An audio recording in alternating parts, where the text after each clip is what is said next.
listen.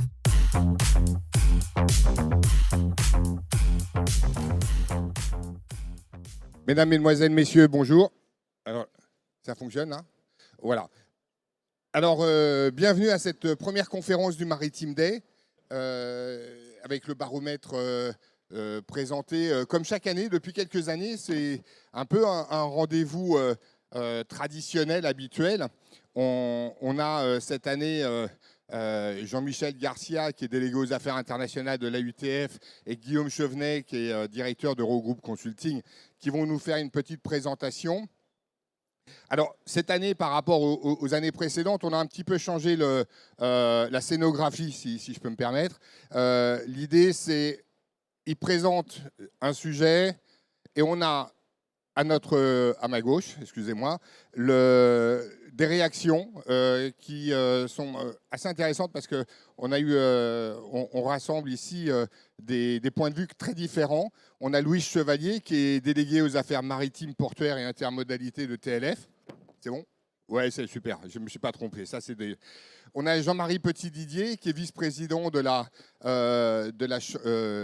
commission maritime de la UTF, excusez-moi, je vais y arriver, mais aussi directeur général logistique Les Mousquetaires. Voilà. Et on a Maurice Georges qui est président du directoire du GPM de Dunkerque. Donc vous voyez, on a les commissionnaires, les chargeurs, les portuaires et les chargeurs qui vont nous présenter ce baromètre. Alors, je laisse tout de suite la parole à Guillaume et Jean-Michel pour nous faire une première présentation du panel et tout ça. Jean-Michel. Merci Hervé. Alors, effectivement, la UTF, je vous rappelle que nous représentons les chargeurs et dans un contexte international, les chargeurs, c'est les importateurs ou les exportateurs. Alors, on a décidé depuis quelques années, effectivement, de faire un baromètre pour mesurer un petit peu la perception des chargeurs et on s'est associé à Eurogroupe et donc c'est Guillaume qui va co-présenter avec moi les résultats et qui va commencer justement par ce panel sur lequel nous travaillons beaucoup sur ce panel régulièrement pour qu'il soit de plus en plus intéressant et qu'on puisse avoir des analyses de plus en plus fines. Notamment, on a eu l'investissement de France Chimie qui est aussi adhérent de la UTF qui s'est fortement impliqué cette année dans la diffusion et dans la récolte des données sur ce baromètre. Merci Jean-Michel. On va pouvoir passer peut-être à une présentation un peu rapide du panel de répondants. Il semble nous en manquer petite slide. Et tu les vois tout avant là. Alors c'est pas très grave. Je vais quand même vous présenter le panel. Donc le panel qu'on a est assez diversifié. On a 50% de grandes entreprises, 30% de TI et une vingtaine de % de PME au sein de celui-ci. Il y a, et Jean-Michel l'a mentionné, une petite déformation du panel qui est liée notamment à l'industrie chimique. On a trois secteurs qui sont très surreprésentés. L'industrie chimique, le commerce de détail et puis l'industrie agroalimentaire. En ce qui concerne les volumes, on a plutôt des chargeurs qui sont de taille un peu plus importante que l'année passée. On a une médiane, notamment sur les volumes de marchandises transportées, qui est aux alentours de 100 000 tonnes. C'est un peu plus que l'année passée.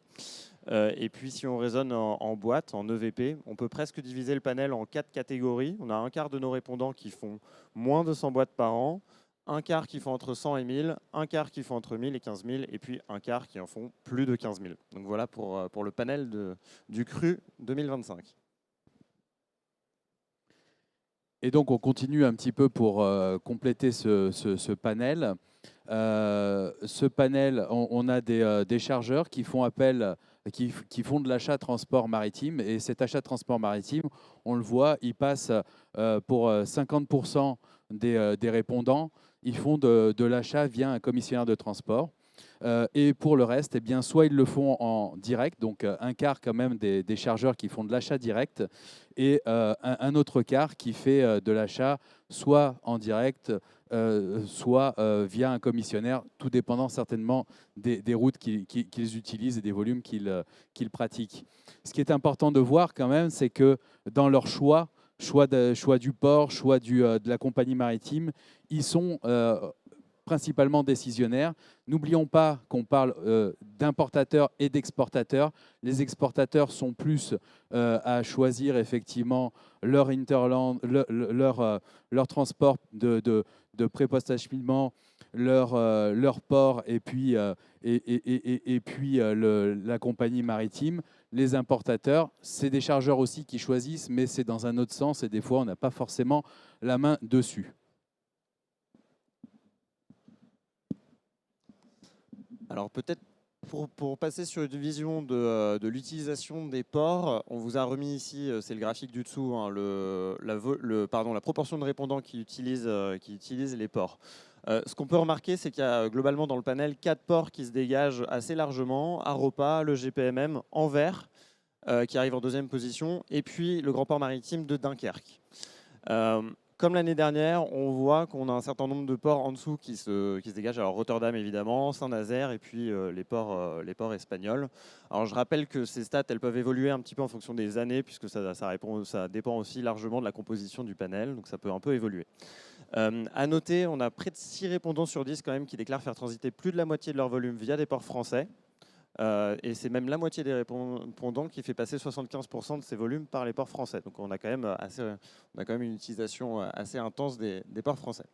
À noter aussi, ce sont ces scores de satisfaction qu'on vous affiche ici, qui sont très bons et qui sont en amélioration par rapport à l'année passée. Alors c'est une note sur 4, c'est pas forcément très parlant. Si je vous donne quelques statistiques qui vont en dessous, alors on voit que Dunkerque, comme l'année passée, a un score de satisfaction qui est très bon. Derrière, c'est 94% d'utilisateurs qui se déclarent très satisfaits ou satisfaits.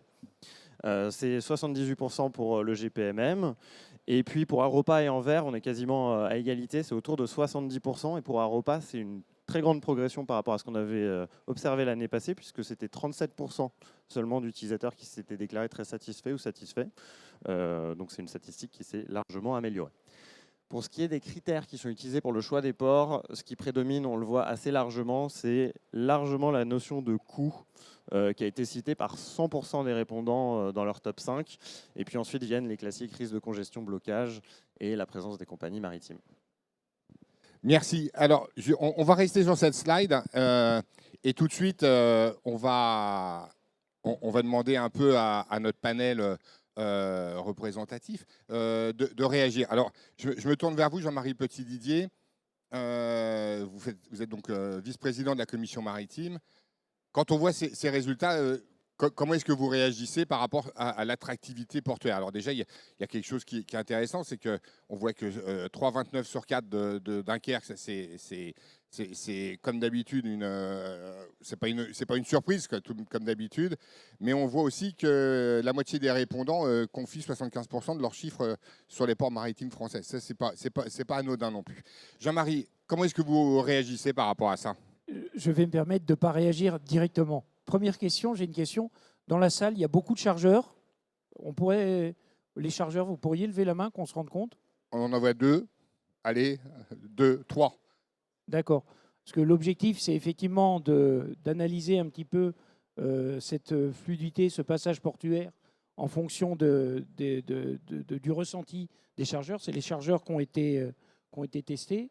Et on se rend compte que ce qui est important, c'est la notion de fluidité et de prévisibilité. Et dans le cadre de la UTF, au niveau de la déclaration d'ambition, on a commencé à travailler avec les différents ports, avec les différents interlocuteurs sur lesquels il y a des moyens de se coordonner pour améliorer le passage.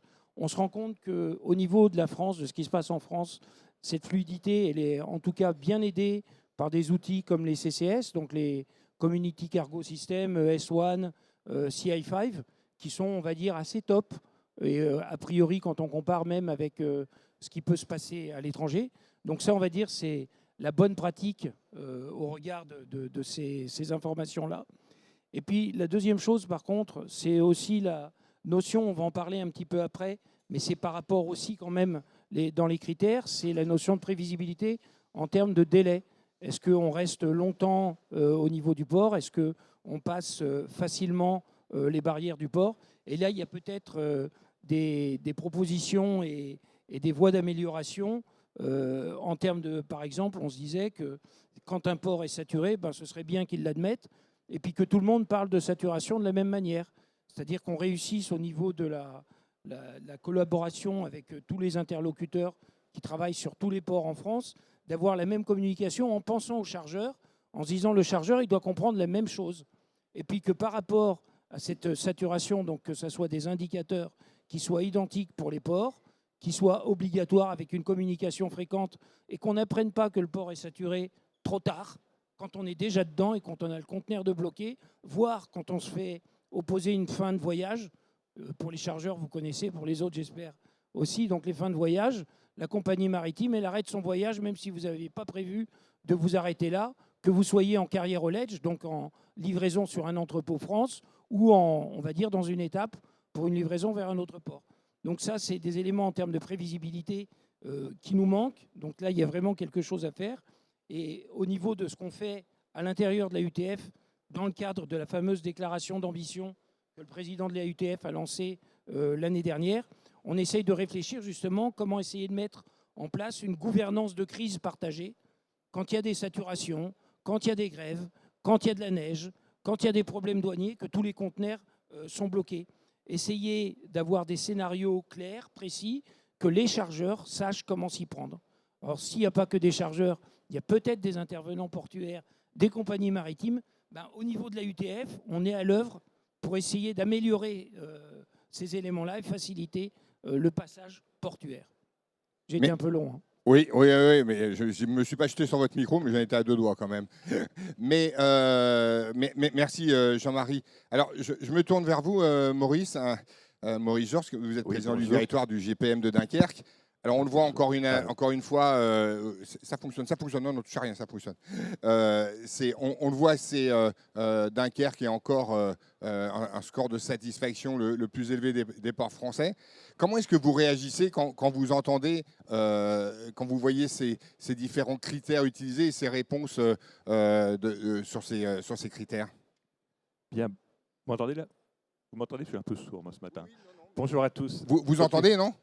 Effectivement, donc bonjour à tous, merci pour votre invitation sur ce panel et merci à tous les chargeurs et partenaires qui sont aujourd'hui avec nous. Ma première réaction, mais je pense qu'elle est un peu naïve quand j'ai vu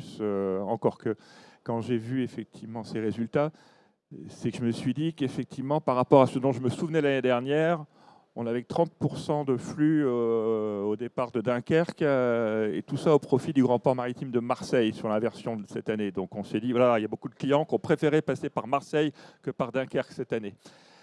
J'ose espérer qu'il y a un aspect de panel. Au-delà de ça, c'est bien l'enjeu. Et je pense que si on prend les 3 critères, les quelques grands critères, le coût à 100%, la qualité à 87%, mais en 3e point, l'offre d'escale. Je crois que pour ce qui concerne le port de Dunkerque et d'autres ports comme nous, qui sommes des ports plutôt challenger, l'enjeu, il est là. Quand on est effectivement autour de 50% de clients qui utilisent votre port, la question qu'il faut se poser, c'est savoir, est-ce que c'est une question de prix, de qualité, ou est-ce que c'est une question d'offre de service, et d'offre de service en termes d'escale, en termes de positionnement sur les lignes, en termes de fréquence. Et c'est une question, je pense qu'on y reviendra, qui se pose aussi bien pour l'Interland et le report modal que pour le maritime. Voilà, c'est ça. Ma réaction immédiate à votre panel. Voilà, oui. Merci.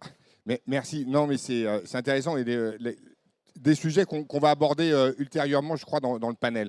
Alors, Louise,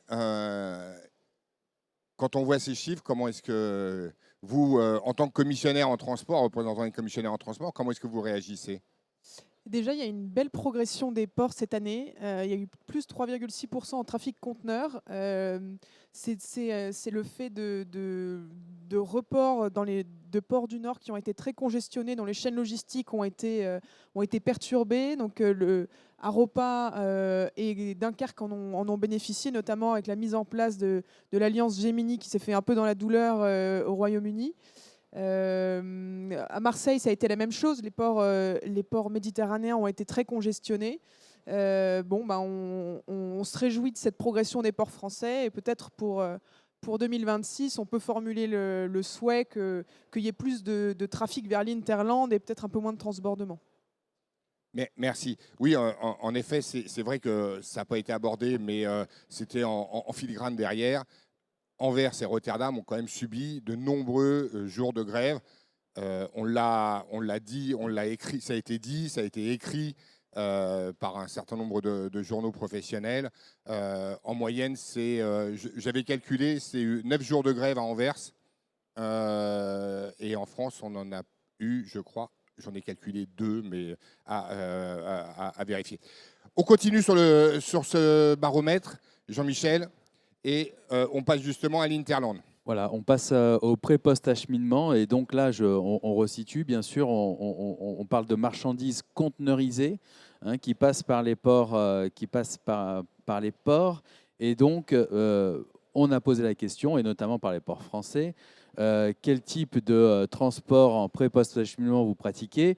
Alors, tout ça, c'est dû aussi à la structure, comment sont organisés les ports, de quoi dispose-t-on, c'est vrai. Mais on s'aperçoit que pratiquement tout le monde fait du routier et quand même beaucoup font du combiné rail-route, du combiné fleuve-route, donc un tiers en rail-route et un quart en fleuve-route.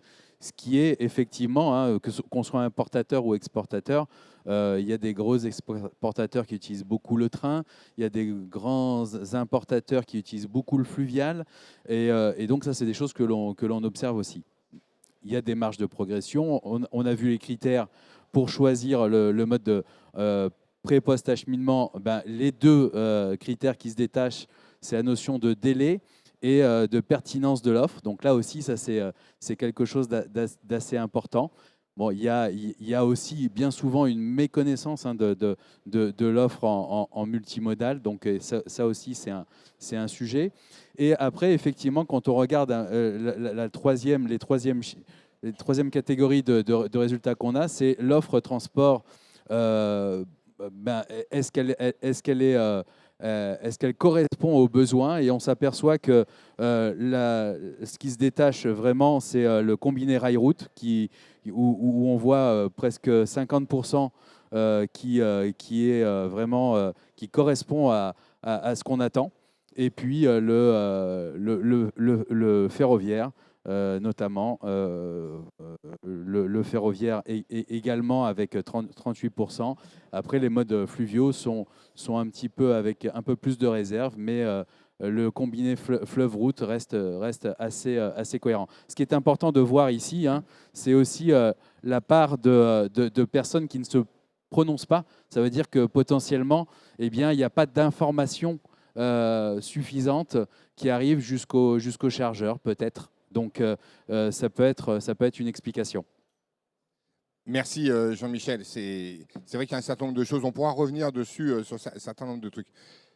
Maurice Georges, alors quand on voit ça, alors c'est vrai qu'on fait du fluvial là où il y a des fleuves. On ne va pas faire du fluvial sur un Brest-Dijon. Ou des canaux. Ou des canaux, voilà, ou des canaux. Donc on ne va pas faire du fluvial entre Brest et Dijon. Mais on voit qu'il y a quand même une répartition du pré- et post-acheminement, des critères de choix un peu particuliers. Comment est-ce que vous voyez ça, vous, de votre point de vue portuaire? C'est-à-dire, comme on le disait en introduction, je pense qu'effectivement, on retrouve un peu les critères prix, qualité et offre. Dans un contexte encore plus difficile pour l'Interland, évidemment, que pour le maritime, parce que là, il y a des solutions routières qu'il n'y a pas souvent en maritime. Encore que, quand on parle de short sea, l'enjeu est bien là, et de faire passer dans des formes maritimes ce qui passe un peu trop sur le routier. Je voulais d'abord peut-être avoir je pense que dans le report modal, il faut vraiment penser à un acteur qu'on ne met pas assez en avant, qui est les opérateurs de report modal, que c'est aussi bien sur le fleuve que sur le rail. On parle beaucoup d'infrastructures en France, et on parle beaucoup de nouvelles infrastructures, et c'est primordial, mais des infrastructures sans opérateurs de service, ça ne marche pas. Et les opérateurs de services ferroviaires ou fluviaux sont extrêmement sensibles, effectivement, ont besoin d'investissement, sont sensibles à la réponse du marché, un marché des chargeurs qui eux-mêmes sont extrêmement sensibles au prix, à la qualité, et sont prêts très rapidement à rebasculer sur le routier si les conditions changent un petit peu. Donc voilà, je pense qu'on a un élément particulier qui est effectivement, il faut soutenir, à mon avis, tous les acteurs qui créent des lignes, qui créent du service en report modal, qui créent du service en ferroviaire. Et pour les soutenir, il n'y a pas que des subventions publiques, même si des fois ça aide. Je sais qu'un changement dans le calcul de l'aide à la pince, ça peut faire basculer un chargeur du fleuve sur la route. On a des exemples concrets récemment. Mais au-delà de ça, je crois que les entreprises de services ferroviaires et fluviaux ont besoin de partenaires. Et là, pour l'avenir, c'est ça leur enjeu. C'est de savoir si leurs partenaires, ça sera des groupements de chargeurs, si leurs partenaires, ça sera des grandes compagnies maritimes, ou si leurs partenaires, ça sera des ports. C'est un peu le sentiment que ça me donne et qu'on retrouve dans les attentes des chargeurs. Les attentes des chargeurs, voilà, prix, qualité, offre, avec une solution de report routier qui est toujours assez souple et souvent la meilleure en termes de flexibilité. Merci. Louise, le report modal, le report modal d'une manière générale, mais l'Interland d'une manière plus globale, par rapport aux résultats là, comment est-ce que vous voyez les choses ? On voit qu'il y a toujours une grande prédominance de la route. Bon, je crois que c'est 80 à 90% de report modal vers la route, enfin dans les ports français. C'est le fruit d'héritage historique, d'investissement des politiques publiques dans la route pendant très longtemps. Bon, là, la dynamique s'inverse, mais disons que la marche est plus grande pour les ports français et il faut regarder les flux qui sont réellement transférables vers le fluvial et le ferroviaire.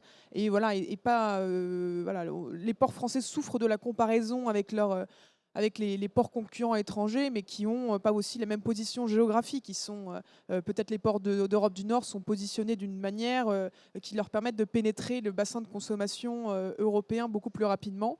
Bon, maintenant, les ports français font des efforts significatifs d'investissement dans les infras de report modal. Il y a eu les investissements à Marseille, à Mourpiane, il y aura la Chatière du Havre. Bon, le facteur limitant reste souvent le réseau national, les capacités, les sillons, la rénovation des capillaires, parfois les écluses. Et nous, du point de vue des commissionnaires de transport, on va regarder la qualité de service, c'est-à-dire la régularité des lignes qui sont parfois assez insuffisantes. La fiabilité, il y a quand même des grèves, bon, ça date un peu, mais il y a eu des grèves sur les écluses en 2023, je crois, et les ruptures de charge qui sont dans les ports encore un facteur limitant, et il faudrait faciliter le transfert du conteneur entre le terminal maritime et le rail et la barge. Mais merci. Alors Jean-Marie Petit-Didier, vous êtes le chargeur. Vous, comment est-ce que vous réagissez quand vous voyez ces chiffres et le résultat de ce baromètre ? Au niveau du chargeur, en fait, ça dépasse les statistiques. Tout court, ce qui fait prendre la décision, c'est la proximité entre le lieu de destination finale et puis l'axe qui peut y amener. Est-ce que ce sera du routier, du ferroviaire, du fluvial ? Si c'est à 5 km, 10 km, 200 km, vous êtes à 200 km d'un terminal maritime, enfin fluvial ou ferroviaire, vous ne pourrez pas faire de multimodal. Donc ça, c'est la première chose. Et à ce niveau-là, c'est ce que disait Guy Georges, qui est très important, c'est le travail des opérateurs multimodaux. Et on peut saluer le guide qui a été mis en disposition, je crois, il y a depuis 2 ans, par le GNTC, qui inventorie un petit peu tout ce qui existe en sillons, je ne sais pas si c'est des sillons aussi, pour la partie fluviale ou autre, disponibles à travers la France et puis plus loin vers le reste de l'Europe. Donc ça, c'est super important que ça soit disponible et c'est bien. Par contre, il y a une deuxième chose en tant que chargeur qui nous fait prendre la décision, c'est les tarifs. Là aussi, on en a parlé sur les diapos précédentes. Ce qui est important pour le chargeur, c'est la prévisibilité des tarifs. Et là, de quoi parle-t-on ? D'habitude, on jette un voile pudique. Ben, c'est toutes les pénalités à l'arrivée, les storage, demurrage, détention.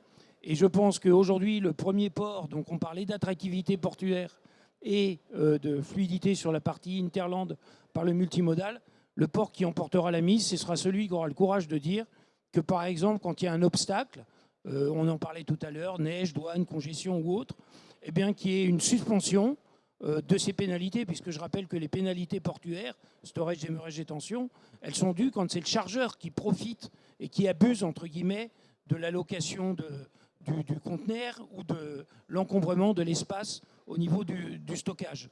Et c'est une des déviances, si je puis me permettre, on va dire avec toute la colère que peut avoir un chargeur qui représente d'ailleurs tous les chargeurs, parce que je pense qu'on est tous dans le même cas. quand on se rend compte qu'au niveau du BL, qui représente le contrat de transport avec les compagnies maritimes, sur tous les BL, quand il y a un problème, c'est la marchandise qui supporte la pénalité. Et ça ne peut pas toujours durer parce que derrière, il faut se rendre compte que c'est ça qui va générer de l'inflation, générer des mécontentements et puis faire des contournements. On ne fera plus de passage en multimodal, on s'échappera par la route, etc., etc. Sachant qu'il y a par contre une très bonne pratique qui existe, en tout cas au niveau du port du Havre, c'est le terminal multimodal LHTE qui offre, lui, des franchises en plus. Donc comme il offre des franchises en plus, eh ben, il permet d'échapper à un certain nombre de pénalités. Alors, c'est une question qu'on se pose. Pourquoi une telle solution n'existe-t-elle pas au niveau des autres grands ports, que ce soit Dunkerque si c'est nécessaire? Je connais moins, je suis moins usagé en tant que chargeur de Dunkerque, mais ça n'existe pas non plus à Fos. Et de manière générale, par rapport à toutes ces critiques qu'on peut avoir là, je pense qu'il y a le maximum de chargeurs qui pourraient nous rejoindre au niveau de la UTF. Ça nous permettrait justement d'influer beaucoup plus, pas forcément que les terminaux, les ports, mais les opérateurs de manutention, etc., se rendraient compte qu'il y a quelque chose à dire pour changer les choses, pour permettre de développer le multimodal, par exemple, mais par exemple d'influer aussi sur les besoins de nouveaux sillons. Je pense à la Bretagne, Sud-Bretagne, Rennes, Vannes. Si vous voulez aller là-bas, ben vous ne pouvez pas y aller du Havre, parce qu'il n'y a pas de tracé direct, mis à part quelques exceptions, par des compagnies maritimes particulières. Donc plus on est nombreux, j'allais dire, c'est pas plus on est de fous, plus on rit, mais plus on est nombreux au niveau de la UTF, plus on réussira à faire bouger les choses. Il y a la partie infrastructure, comme le disait Guy tout à l'heure, mais il n'y a pas que la partie infrastructure, il y a aussi la connaissance et puis le fonctionnement de ces moyens multimodaux qui peuvent faire changer les choses. La cible, c'est vraiment prévisibilité, délai et tarif, comme je disais tout à l'heure. Il faudrait qu'on ait un vrai coût all-in, pour ceux qui connaissent le maritime, où tout est inclus, où on n'a pas de surprise. Et là, on a malheureusement quand même très souvent, trop souvent, des mauvaises surprises. Merci. On accélère un petit peu parce qu'on va être, si on veut laisser un peu de discussion avec la salle. Dernière slide. Oui, sur les compagnies maritimes, donc simplement c'est des questions qui sont un peu construites de façon similaire à celles qui portent sur les ports. Ce qu'on observe, c'est qu'on a 75% des répondants qui ont classé la CMA-CGM dans le top 3 des compagnies maritimes auxquelles ils ont plus recours. Globalement, on a un top 4 qui n'est constitué que de compagnies européennes. Ce qui est nouveau peut-être par rapport au baromètre des années précédentes, c'est le fait qu'on ait appliqué ces scores de satisfaction aux compagnies. Et ce qu'on voit, c'est que les résultats sont quand même assez homogènes d'une compagnie à l'autre. Ils sont quand même à saluer, notamment pour la CMA-CGM. On voit que la note est à 2,94, donc je vais la retraduire en répondant très satisfait ou satisfait, mais globalement c'est quand même 82% de répondants qui se déclarent satisfaits ou très satisfaits avec cette note-là. Donc c'est quand même des notes qui sont très bonnes. En ce qui concerne les critères qui sont utilisés pour le choix de la compagnie maritime, on voit qu'il y a deux groupes de critères quelque part qui se dégagent. Il y a un premier groupe qui porte plutôt sur la disponibilité, alors de l'espace de chargement, des équipements, et sur le transit time. Et puis, on a un deuxième groupe qui est plutôt cité par une quarantaine de % des répondants, qui porte lui plutôt sur le respect du contrat, le prix du service et la qualité de service client. Je rajoute juste, Oui. Ces observations sont faites sur 2025. Et donc, oui, effectivement, il y a des choses qui peuvent changer, par exemple. Il y a des choses qui peuvent changer. Non, mais c'est intéressant de repréciser. On a juste après une conférence sur les conteneurs et l'avenir des conteneurs. Je pense que là, on va en reparler. Mais c'est intéressant de le préciser. Alors, CMA, champion français en France, ça n'est pas tellement étonnant. Louise, alors... Est-ce qu'il y a un élément, c'est le choix de la compagnie, puis il y a aussi un autre élément, c'est un peu la connectivité. Est-ce que les compagnies maritimes qui sont citées là ont une connectivité suffisante sur les ports français ? Oui, le critère principal pour la connectivité pour les commissaires de transport, ça va être l'offre d'escale proposée par les compagnies maritimes par port et le respect du transit time. Là, on voit très clairement que CMA et MSC ont une desserte des ports français pour le reste du monde en ligne directe qui est assez satisfaisante. C'est pourquoi ils sont choisis en priorité. Ce qui serait intéressant, c'est de faire le bilan de réorganisation des alliances depuis début 2025. Il y a eu beaucoup de craintes au départ parce que l'alliance Gemini a annoncé que les ports français ne seraient plus desservis directement, mais par des navettes.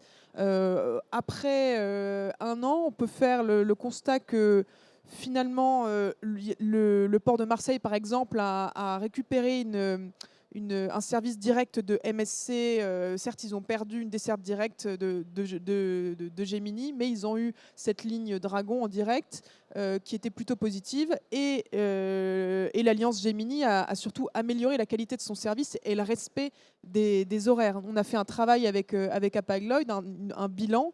Il se trouve que du coup l'Alliance Gemini a une fiabilité horaire des navires qui est très satisfaisante, autour de 80-90%.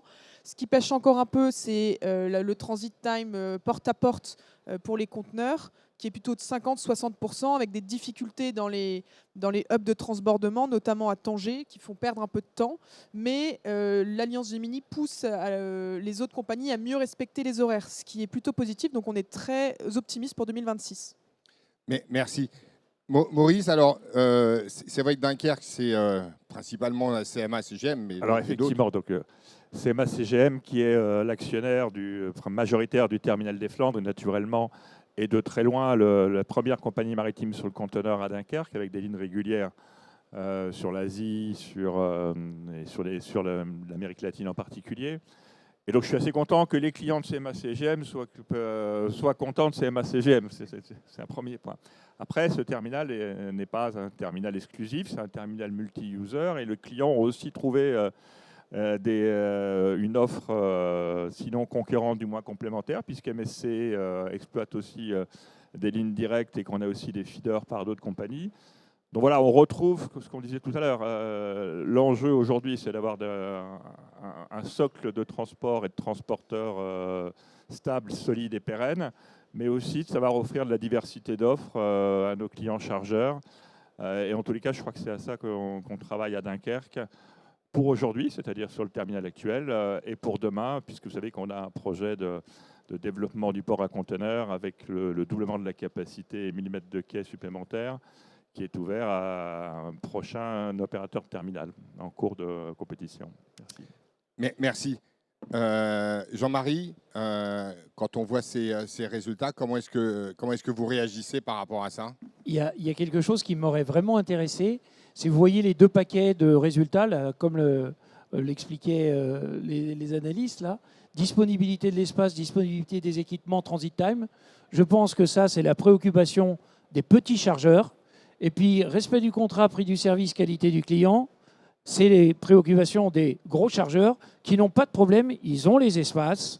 Donc derrière, ils essayent de jouer sur les prix, la qualité, etc.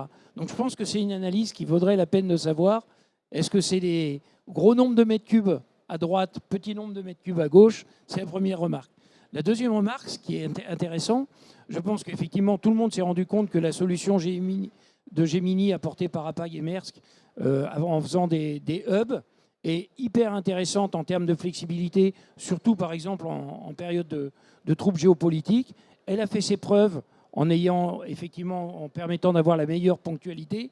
Et moi, je crains en tant que chargeur que tout le monde, les autres compagnies maritimes, se disent c'est une super idée finalement de faire le hub et puis ensuite des petits rayonnements. Mais s'ils n'améliorent pas leur ponctualité tout court intrinsèquement, parce qu'aujourd'hui, leur objectif majeur, c'est quand même le remplissage, ben, s'ils n'améliorent pas la ponctualité, ben, on aura des faux Gemini, quoi. Mais Gemini, c'est pas mal, mais effectivement, c'est pas en lien direct. Mais je pense que l'objectif, c'est de transporter la marchandise. Si on sait que ça prend un peu plus de temps, mais que ça arrive au bon moment, ben, on est content. Merci. Vous avez été génial, on est dans les temps. Ce qui nous laisse quand même 10 minutes de questions avec la salle. Est-ce que n'hésitez pas à poser des questions. Voilà, là on a une question. Monsieur, voilà. Si vous voulez bien vous présenter juste avant. Merci. Bonjour, Nils Scher, je suis consultant en recrutement dans le transport et la supply chain. pour les acteurs du transport et pour les chargeurs. Je suis un ancien professionnel du transport maritime également. Première question, je voulais savoir, sur un des premiers slides, vous avez noté une note de satisfaction des ports. Est-ce que vous avez utilisé des critères de satisfaction pour mesurer la prestation de service des ports au sein et des critères demandés aux chargeurs? Et deuxième point, on a parlé transit time notamment, et sur les flux, on va dire Asie, Europe. Est-ce que le ferroviaire est une alternative sérieuse et discutée en interne auprès de la communauté des chargeurs? Et est-ce que vous avez des chiffres à pouvoir communiquer sur ce plan-là? Merci. Merci. Guillaume et Jean-Michel? Oui, alors peut-être sur la première des deux questions, sur la constitution, enfin sur la finesse du score de satisfaction sur les ports. Alors on ne l'a pas par port. En revanche, ce qu'il y aura dans le baromètre final, puisque là on en présente juste un premier extrait, un teaser. En revanche, on a une analyse assez détaillée du niveau de satisfaction global des chargeurs sur l'intégralité du transport maritime. Et donc là, pour le coup, ce sera très détaillé dans le baromètre final. En revanche, on n'a pas l'analyse port par port sur des critères très spécifiques, juste au point portuaire, quoi, quelque part du... Oui, alors je compléterai justement pour la satisfaction sur le transport maritime.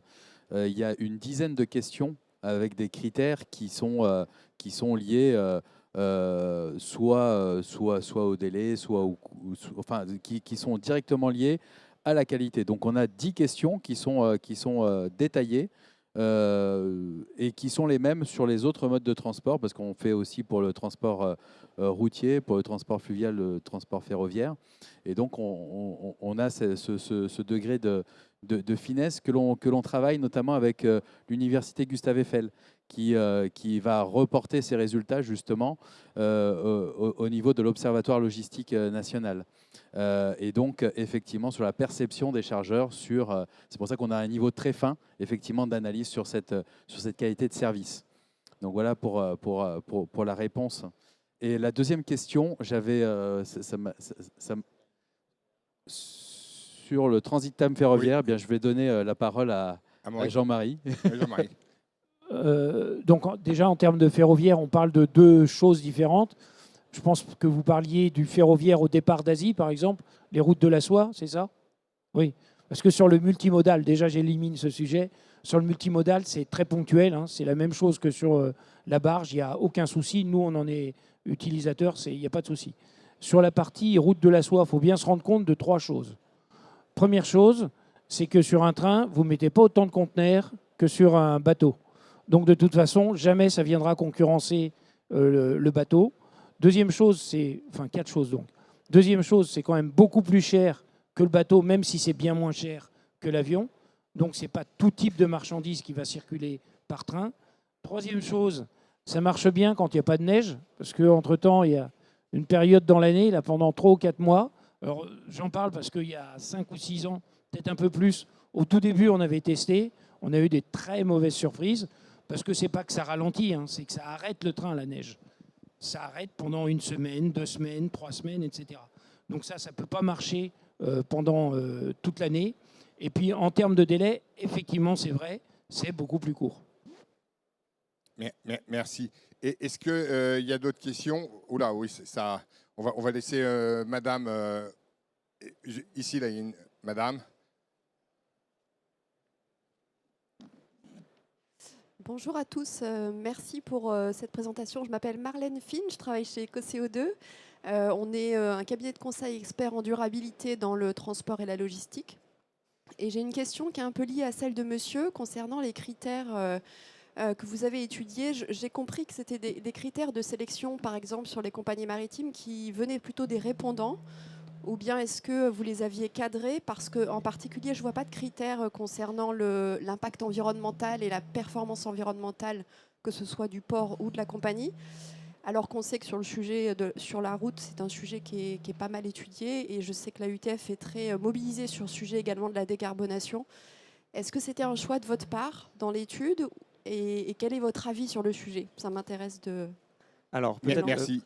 pour répondre en termes de modalités, donc il y avait bien des critères qui étaient proposés hein, sur ces éléments-là, sur la décarbo, impact environnemental, etc. etc. Globalement, ce qu'on vous présente ici, c'est vraiment le top des critères qui sont ressortis. Donc si vous ne retrouvez pas ces critères-là, c'est qu'en fait, on a eu assez peu de réponses, et parfois moins que les années précédentes, sur le sujet. Donc on sent que c'est peut-être moins un sujet d'actualité pour les chargeurs. D'ailleurs, si on compare aux résultats des années précédentes, ça revenait quand même assez systématiquement, ces points-là. Alors, jamais dans les premiers, mais ça revenait quand même en quatrième position, des choses comme ça. Là, c'est plus le cas. Et globalement, on observe ce phénomène-là à la fois sur notre baromètre maritime, mais aussi sur les baromètres qu'on mène sur le ferro, sur le fluvial et puis sur le routier. Donc, il y a quand même une tendance de fond, je dirais, sur ces sujets écologiques. Et je vais juste compléter juste sur ce point-là, parce qu'on n'a pas été sur cette diapo. En fait, on a fait juste un extrait hein, du baromètre. On n'a pris que quelques pas, mais vous verrez la totalité du baromètre. On le voit ici, hein, quels sont les enjeux dans l'exercice à venir, etc. Il y a quand même la notion de RSE qui reste quand même un des enjeux prioritaires pour les chargeurs. Hein. Merci. Maurice, une réaction à ça? Oui, merci. Je voulais un commentaire, enfin disons une expérience. J'ai noté que dans votre panel, vous avez dit que les trois, dans votre panel, vous aviez beaucoup de chimiques, beaucoup de détails et d'agroalimentaire.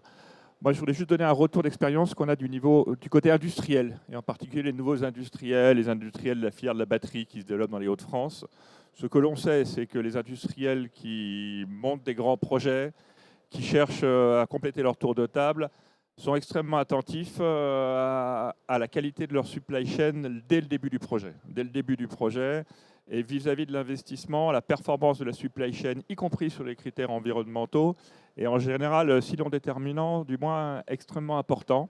Et on se retrouve avec des entreprises qui font des contrats cadres de supply chain avant même la construction de l'usine. Et je pense que là, les critères environnementaux, ils sont très souvent pris en compte dans les nouvelles industries. Merci.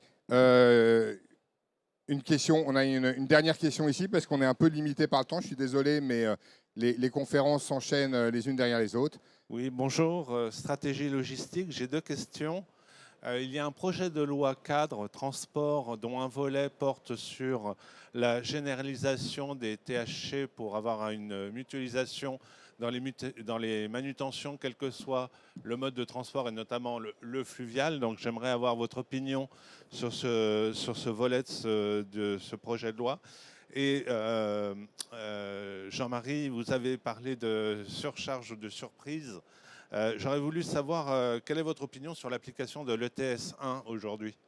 Alors, merci Eric. Deux éléments. Première. Sur la loi cadre, c'est une question un petit peu technique et d'initié, on va dire. On a beaucoup travaillé avec toutes les opérations, les organisations professionnelles justement du maritime pour proposer justement un amendement qui aille dans le sens de favoriser effectivement le report modal sur le fluvial notamment. Et donc, on a tous agi d'un commun accord sur cet amendement.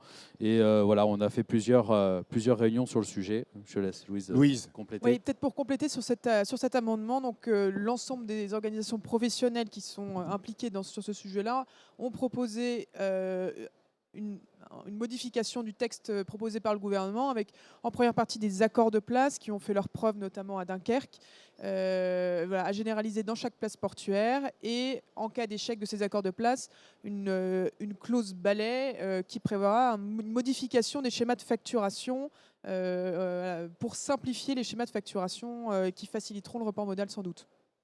Merci. Alors, ETS 1, Jean-Marie Petit-Didier.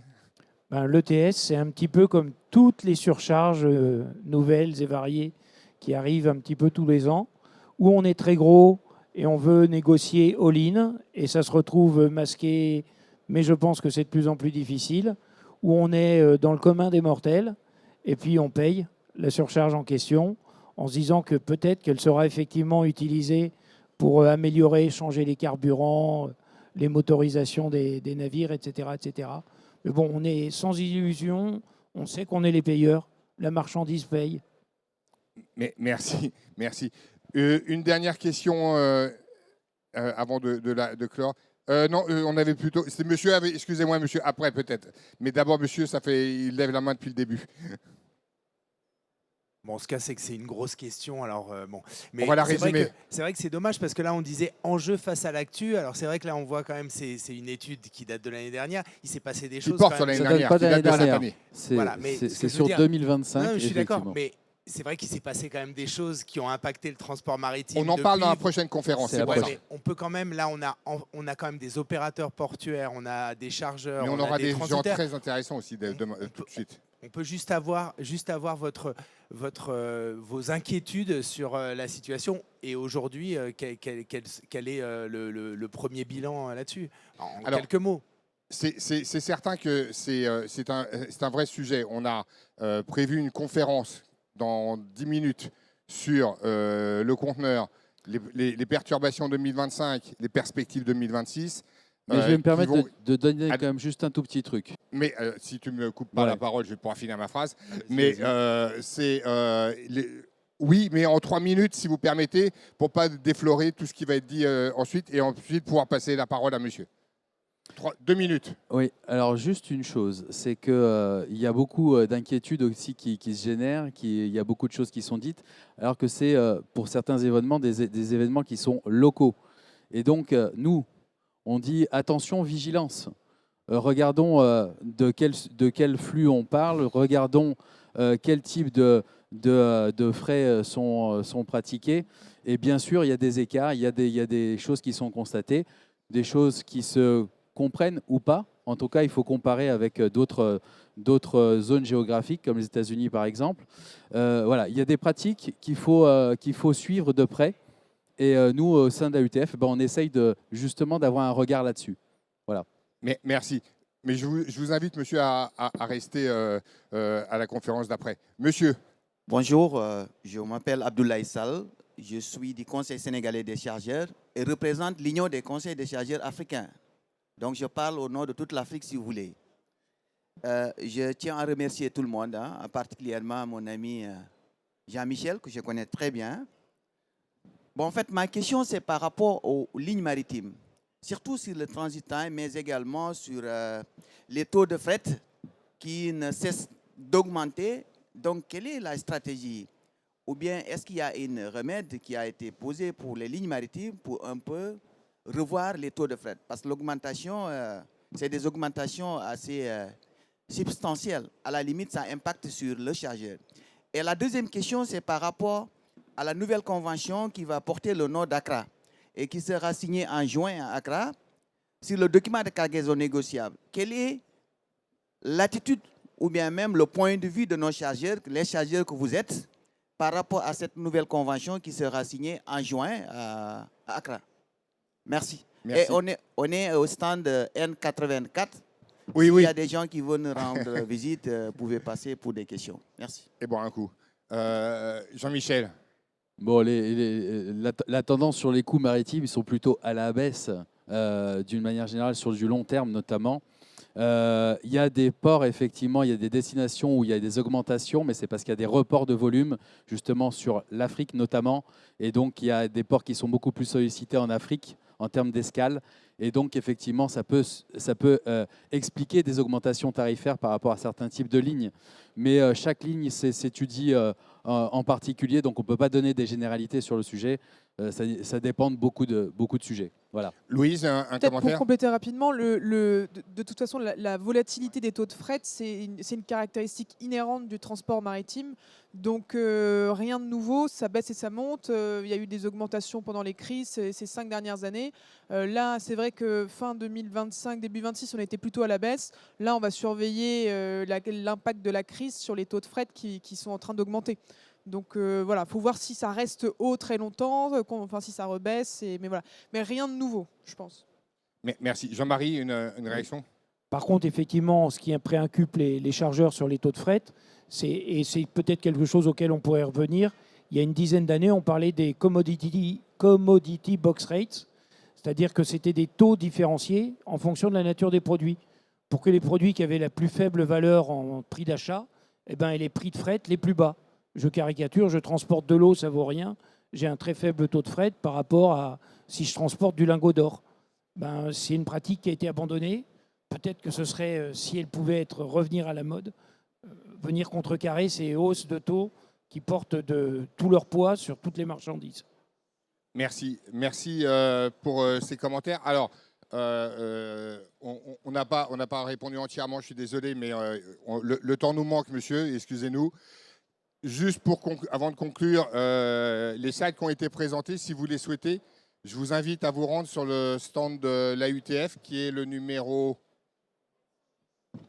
L110. N110, voilà, merci, pour avoir les slides. Dans quelques minutes, même pas 10, la conférence sur le marché du conteneur et ses perspectives. Et ensuite, pour clore le Maritime Day, la conférence sur les ports dans la décarbonation de la chaîne logistique maritime. Merci à tous pour votre participation et puis à très bientôt. Merci. Listen.